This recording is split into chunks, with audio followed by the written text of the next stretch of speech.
Good morning, ladies and gentlemen. I'm Jean-Stu and today we are doing a chicken tikka madras. Yes, we're making a fantastic curry and trust me, it's going to be packed with Indian flavors. In terms of other ingredients now, we do have a lot of dry ones, so it's very practical. You can keep everything in your cupboards and you just need to pick them out whenever you decide that you're going to make the perfect curry for your family. What we have is a little bit of passata. We do have some coconut milk. Right here is some ginger paste. Then we do have some garlic, and we have right here some Madras curry powder, which is coming from my uncle, so I bet that one is very good. I have no idea what other brands are like, but it's a lot easier to use an already prepared spice mix instead of doing your own. This one is the Sun brand, not being sponsored by them with my 50 followers yet, but hey, who knows. Then we do have a little bit of Tamarin sauce, which is going to add that little bit of sweetness. We have on the fresh side some onions and some fresh chilies to bring up the heat. What we're going to start doing is to marinate our chicken. This is something that I've done about 3 hours before starting filming, so I'm just going to show you now how I did it. It's very simple. Just smash everything in a bowl and mix it together. So we are going to start with our diced chicken. We're going to put a little bit of oil. If you do have some mustard oil, I recommend using it because that's what they used in India, but I couldn't find any, so any sort of vegetable oils is going to work just fine. Then we're going to add ginger paste, so you can be quite generous with that one. It gives a lot of flavor, so I'll put like 2.5 spoons right here.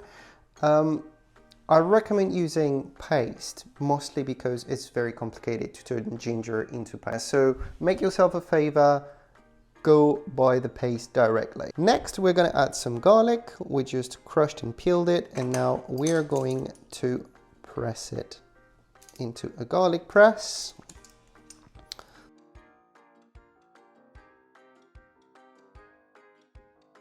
Then simply season it with a little bit of pepper and salt and mix it all well together. And our chicken is now ready to roll. Leave it aside for about 1 hour minimum.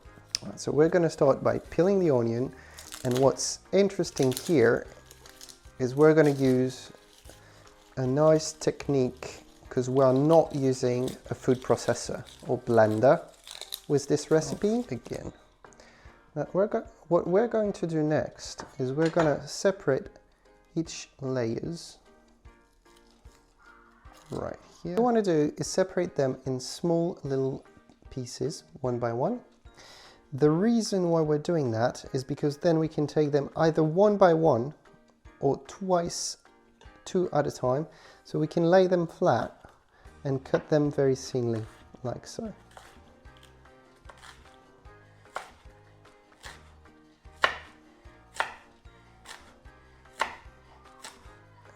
And you want to cut them very thinly, which will bring a very nice crunch to the dish.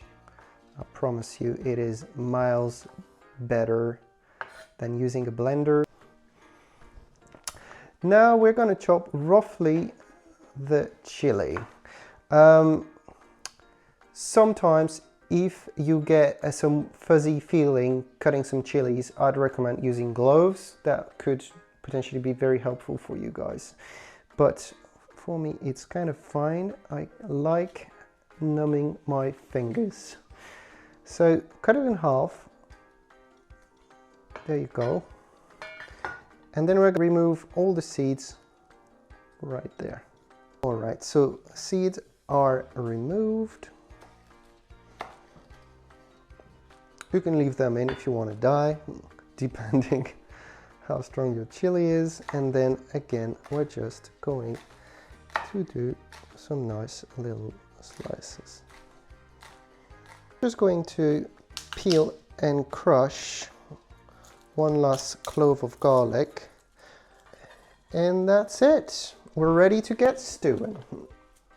Let's start with a drizzle of vegetable oil or butter and start by adding your onions. Remember, the onion were very thinly chopped. So that means we don't need to cook them for too long. We are then going to crush our garlic clove. Right there. A little spoon of ginger paste. Or a bit more. Now we are going to add the Madras curry powder. And for this one, follow the instruction on your box. But for me, I like to have about 4 spoons per kilogram of chicken. After a minute or two, it's time to pop your marinated chicken.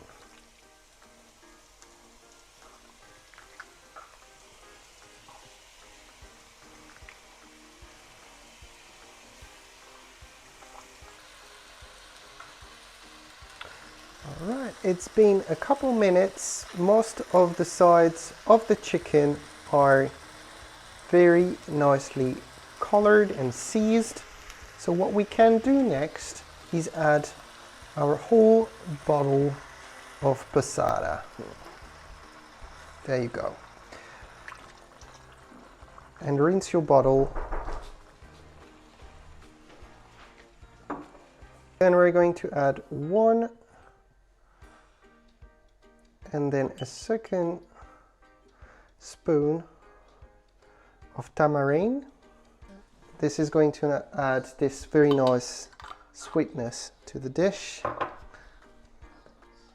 Now leave it to stew for about 20-25 minutes on low heat. All right, it's been about 22 minutes for myself.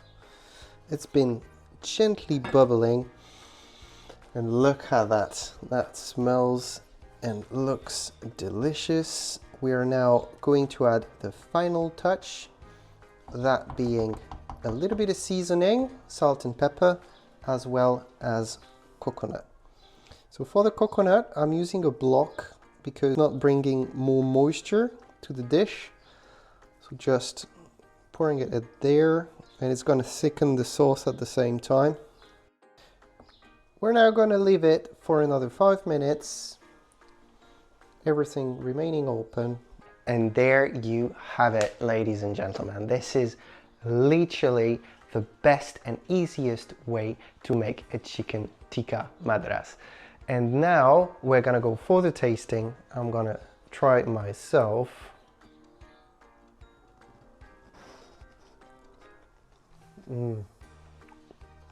Full of flavors. Unfortunately, Haley cannot have this because there's too much spice involved. But one of my best friend is going to taste the dish. It's not going to be on camera because it doesn't want to become famous. Let's try it out. It's very nice. I would say it probably needs a bit of garam masala. I mean, it's good, but adding a bit of, I think what it's missing is that depth of flavor, Indian depth of flavor. It's the best Indian curry I've had with chicken breast, because that breast is still moist.